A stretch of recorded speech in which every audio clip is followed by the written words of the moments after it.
In the beginning, the earth was without form and void.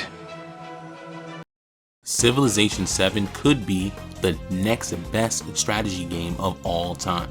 Okay, it's got big shoes to fill with Civilization 6. I'm still playing Civilization 6 and I still think it's groundbreaking and innovative, right? But how can Civilization 7 one-up itself?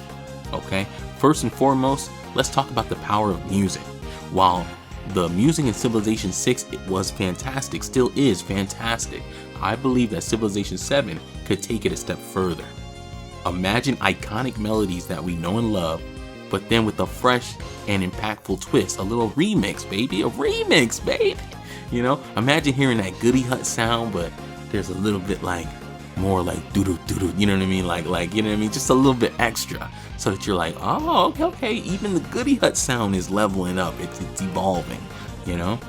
So yeah, I want the sound for Civilization to evolve and to evoke a sense of grandeur, right, and excitement, and reminding us that this is the new era of strategic conquest. Okay, so wish list idea number 2, economic victory. Okay. Now let's address an aspect that I find somewhat lacking in the previous Civilization games: the economic victory condition. Money makes the world go round, right, baby? Money makes the world go round. And I believe it should have some more influence in determining the fate of the nations. So let's introduce an economic victory condition that rewards the player who can master the art of commerce and wield their financial power to shape the world. Doesn't that sound crazy, right? Anyway, river travel, dog. All right, so this is wish list idea number 3, river travel.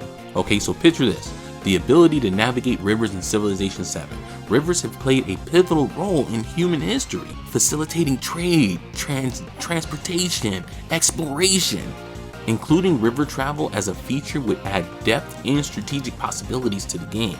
Imagine sending your units upstream to discover new lands and establish new trade routes along these vital lifelines.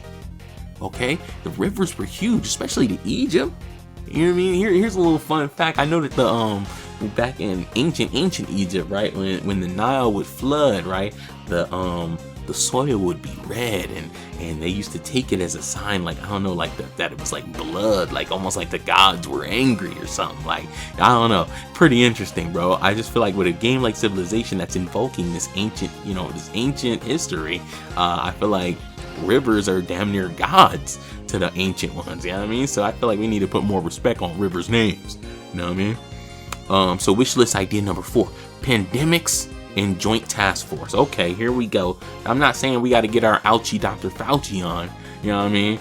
But in light of recent events, let's discuss a thought-provoking idea in Civilization 7, pandemics, okay? Just as civilizations throughout history face the challenges of disease, let's replicate that experience in the game. Imagine outbreaks. Imagine managing outbreaks, okay? Like, not only are you worried about hurricanes and tornadoes and rival factions and all this other stuff, but freaking managing outbreaks and pandemics, developing medical technologies, which I'm pretty sure I'm going to talk about medical technologies a little bit further down the line here, and coordinating joint task force with other nations. And now I know this is rubbing some people the wrong way. They don't want to hear joint task force. They don't want to hear nothing like this right now. And I'm not trying to get political at all. I'm trying to talk about games right now. But I just think that would be cool, bro.